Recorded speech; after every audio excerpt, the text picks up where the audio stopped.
अपनी आत्मा की उन्नति के लिए, जीवन में सफलता प्राप्त करने के लिए और अपने मन की शांति के लिए हमें कुछ नियमों को अपनाना पड़ेगा।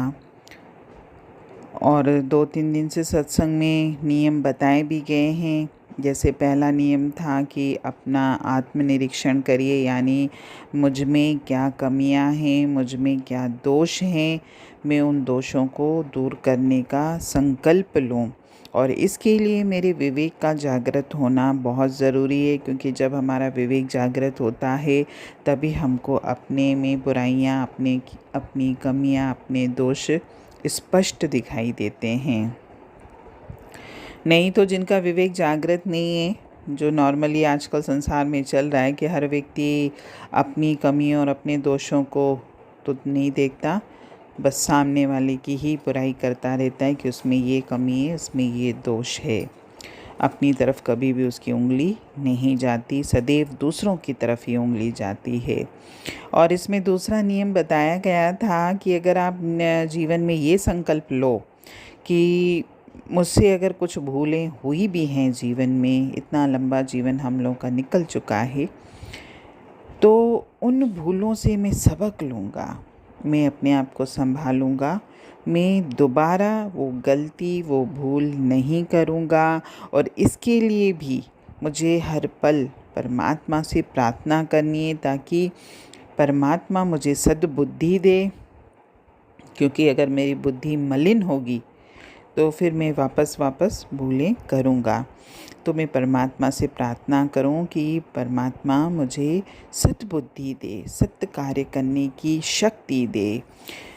और आज इसका तीसरा नियम बताया गया है कि जीवन में अगर आप सफल होना चाहते हो, या अपने मन की शांति चाहते हो, या अपनी आत्मा की उन्नति करना चाहते हो, तो इसके लिए इस नियम का भी पालन करिए कि कभी भी दूसरों के कर्तव्य को अपना अधिकार न समझो।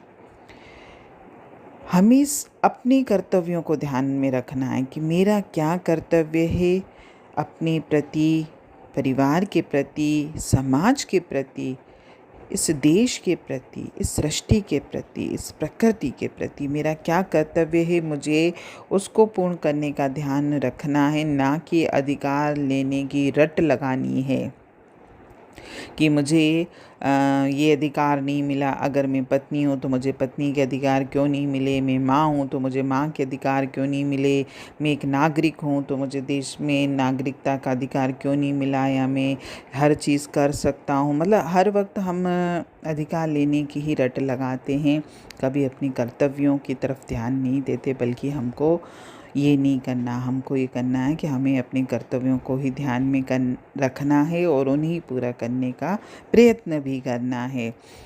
अधिकार तो अपने आप मिलेंगे आपको, जिसका जो अधिकार है।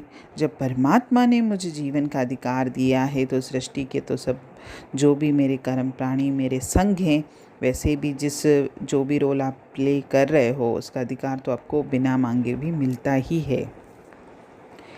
और इसके अलावा अगर कोई मेरे साथ अच्छा व्यवहार करता है तो ये उसकी उदारता है, ये उसकी भलमनसाहत है कि मतलब उसने मेरे साथ अच्छा व्यवहार किया।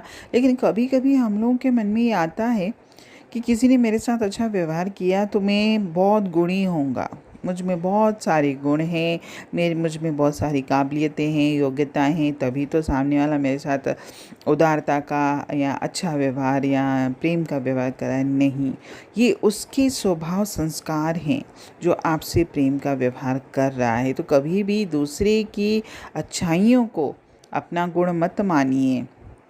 अगर कोई हमको उदारतापूर्वक कुछ भी देता है, ज़रूरी नहीं पदार्थ के रूप में, प्रेम के रूप में भी अगर मुझे देता है, तो ये मत समझिए कि ये मेरे गुणों से मुझे वस्तु मिली है। नहीं, ये उसकी उदारता है। और इसके अलावा जीवन में ये भी हम देखते हैं कि कई लोग हर किसी का अपना अपना है, किसी में कुछ ज़्यादा ही मतलब थोड़ी सी बुद्धि या थोड़ी सी शक्ति ज़्यादा होती है, किसी में कम होती है। तो कभी भी जिसको ज़्यादा परमात्मा की तरफ से मिला भी है तो निर्बल व्यक्ति को कभी भी सताएं नहीं, उसको ये ना समझें कि जो दूसरे की निर्बलता है तो मैं बलशाली हूँ, तो मुझे ये हक हो गया कि मैं उस पर अत्याचार करूँ, उसके साथ मनमाना व्यवहार करूँ। कभी नहीं।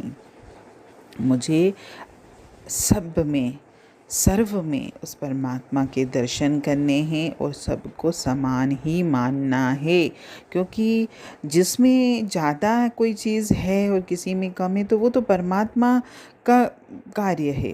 क्यों उसने किसको ज़्यादा किसी को कम दिया, वो तो सबके कर्म का, भाग्य का हिसाब है, वो जाने। मुझे इस गणित में उलझना भी नहीं है। मेरे लिए सब समान हैं, सब इस जीवन में अपना अपना रोल प्ले कर रहे हैं और सबको रोल प्ले करना भी है। और हमारा कर्तव्य ये है कि हम किसी के भी रोल प्ले में इंटरफेयर न करें। और जब हम ये मानते हैं, जो भी चीज़ें अभी वाणी में थीं, तो इन बातों को अगर हम नहीं महसूस करेंगे तो हमारे अंदर अहंकार उत्पन्न होता है। यानी मेरा अधिकार है तो वो भी मैं अगर अधिकार मांगूंगा यानी मुझ में अहंकार है। अगर मैं अपने आप को गुणी मानता हूँ तो भी मुझ में अहंकार है। अगर मैं अपने आप को बलवाला मानता हूँ तो भी मुझ में अहंकार है। तो ये अहंकार की भावना मुझे बहुत नीचे गिरा देती है और मैं मस्त होकर अपना जीवन जीता हूँ। मुझे ये भी होश नहीं होता कि मेरे अहंकार का परिणाम मुझे ही भोगना पड़ेगा। और अगर समाज में हर व्यक्ति ऐसे अहंकारी और अभिमानी बन जाएगा तो कहते हैं ना कि अहंकार तो रावण का भी नहीं रहा, उसका भी टूटा। अहंकार तो हिरण्यकश्यप का भी नहीं रहा। तो संसार में सब रावण और हिरण्यकश्यप ही बन जाएंगे अगर अहंकारी ही सब बने तो। हमने अगर इन नियमों का ध्यान नहीं रखा तो। और अहंकार तो मनुष्य को वैसे भी अंधा बना देता है। जीवन में अपनी इंद्रियों को जीतने की कोशिश करिए, सेवा भाव रखिए, भगवत चिंतन करिए और भगवत चिंतन द्वारा सत्य की खोज करिए। और जो व्यक्ति खुद के साथ साथ, उस दिन भी वाणी में था कि हमको स्व का भी ध्यान रखना है, पर का भी ध्यान रखना है। यानी मुझे खुद से भी प्रेम करना है और सबसे प्रेम करना है।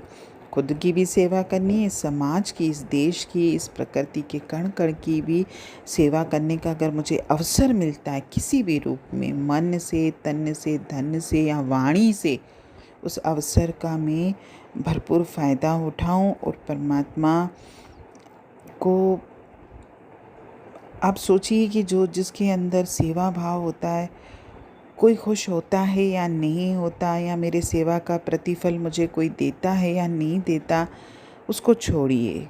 मेरी सेवा का प्रतिफल वो परमात्मा मुझे किस रूप में लौटाता है ये तो सेवा करने वाला ही जानता है।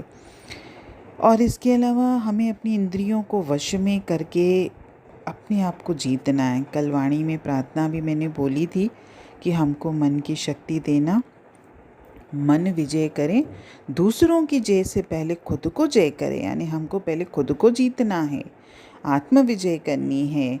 और जब हम अपनी इंद्रियों को जीत लेंगे, खुद पर विजय प्राप्त कर लेंगे, तब हम अपने मन को, अपनी ज्ञान की इंद्रियों को, अपनी कर्म इंद्रियों को उचित सेवा कार्य में लगा सकते हैं। हरि ओम।